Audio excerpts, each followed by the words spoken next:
Hi everyone, hope you're having a great week. This week we are going to focus on situational approach. It's one of the most popular leadership models out there. If you've ever heard of the SL2 or SL1 model, you'll get a refresher on that. If you haven't heard of it, you'll learn about, again, one of the most popular models. So let's jump right in. Situational leadership is really about exactly what it sounds like. It's addressing and customizing your leadership approach based on the situation at hand. And we've talked a little bit about that in previous chapters, but this gives a very, very clean and clear way of approaching it that will conceptually align with what we've talked about before, but when you talk about it from a practicality perspective, it'll be very different. So we'll talk about the 4 different leadership styles and then how developmentals map into those leadership styles. I've used this model in a couple different organizations that I've worked with, and very, very comprehensible by people that are new to leadership, very conversational, and very practically based. So let's jump right in. It's based on Hersey and Blanchard's model and work that started in the late 60s, and you can see the definition in the blue there, which is matching the style to the competence and commitment. 2 different things, competence and commitment. Oftentimes you'll hear about that from a leadership or from a training perspective referred to as skill and will. And obviously you can see it's a little outdated because we're still calling it subordinates, but we'll take that as being grounded in years of using this model, and it's still sticking.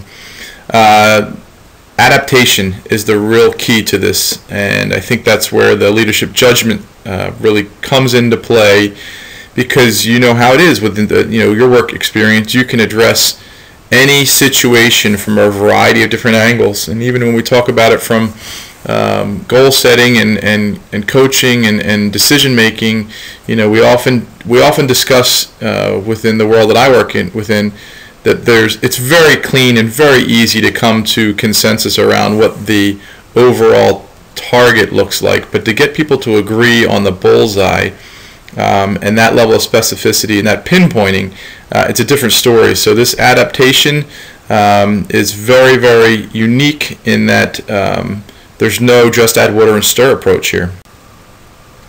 When you look a little further into the definition that was built, and Blanchard really gets the most credit for this because he has really gone mainstream with his product line.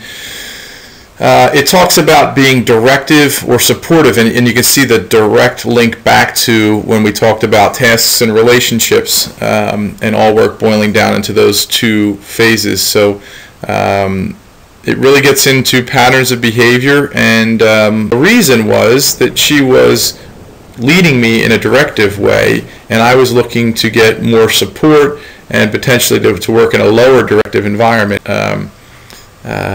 So you can see the difference there.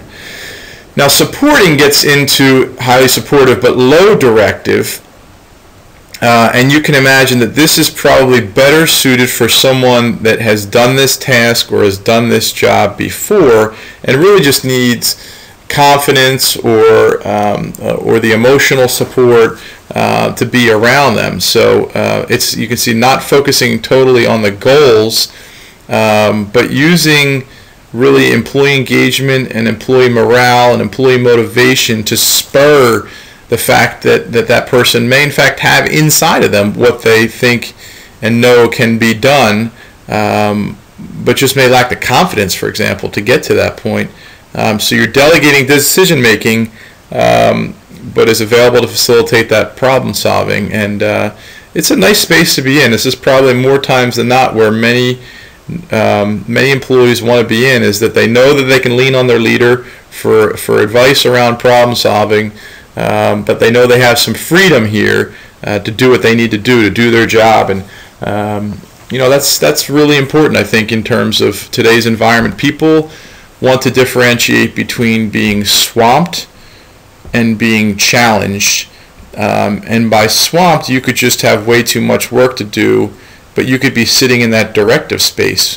When you look at this from a supporting mode, that's where the challenge comes in. Is you drive up to that intersection and you're not sure which way you need to turn, but you might have the confidence, and so you as an employee need to decide whether you're going to lean on your leader or not. And really that's a key point for leadership to understand, is that we hire employees to make decisions, not just to do tasks. And part of that decision making is leaders giving them the empowerment, leaders delegating that decision making, leaders having the confidence that the individuals will in fact execute on those.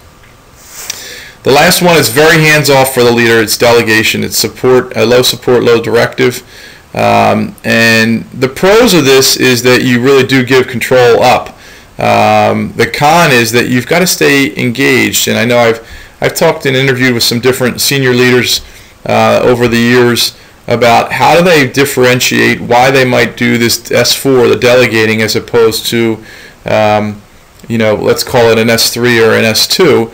And one of the more interesting responses I heard was from a leader that said, I asked them in our one-on-ones weekly very specific, detailed questions about how their projects are moving or how their business is moving. And if they can hold their own on the very detailed answers and they're meeting their goals, I leave them alone. But if they can't answer the detailed answers or their business isn't meeting the goals, I bring them out of S4 and into a lower number, whether it be 3, 2, or 1. And I thought that was really important to understand. Is this woman that I was interviewing was kind of an EVP level. She had 10 to 12 direct reports, and I said, how do you judge which ones you spend the most time with? And that was her answer, specifically getting into their details. And if they could hold their own, she let them run their business. And if they couldn't hold their own, she knew that she had to be involved in helping them run their business.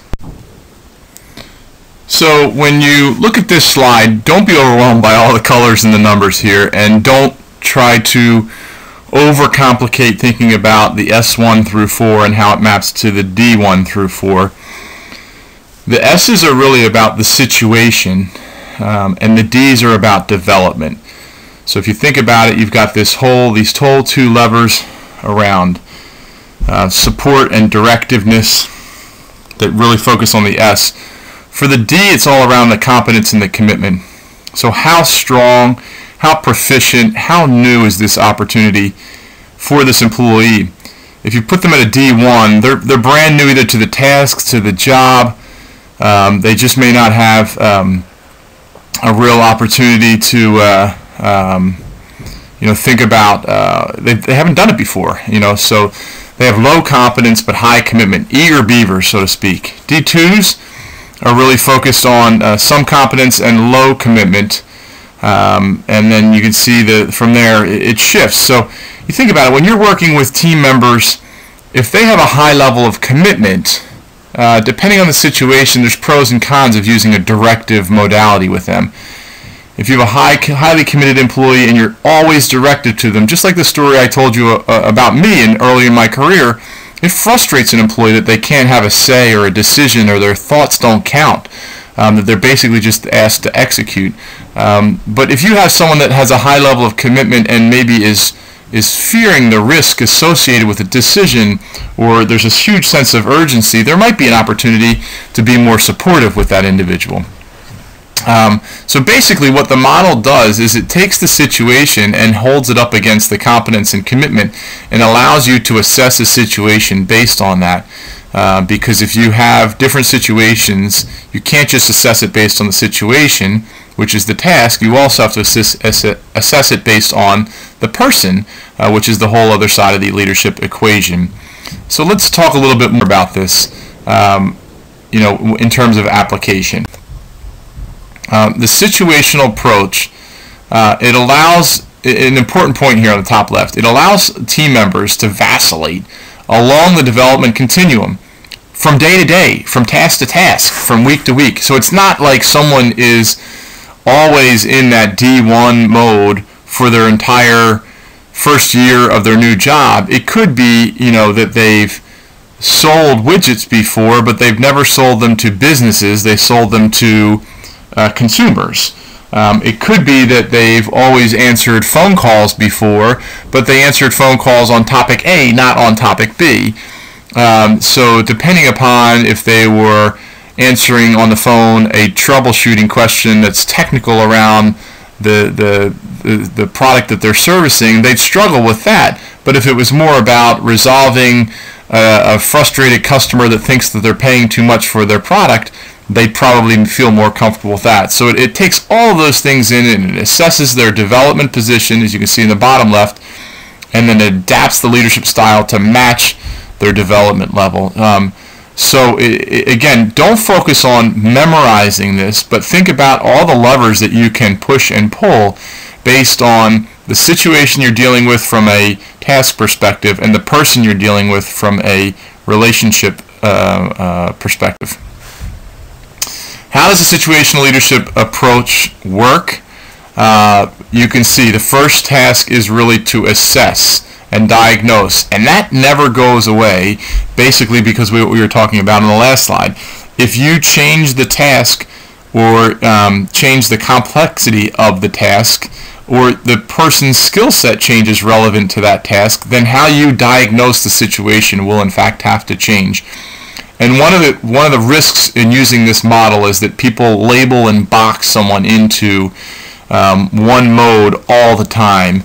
The great leaders in this model really choose to adapt their style within every specific instance, knowing that their job is to, over time, teach employees to become more self-sufficient, more confident, and go back to that commitment, more committed and more competent.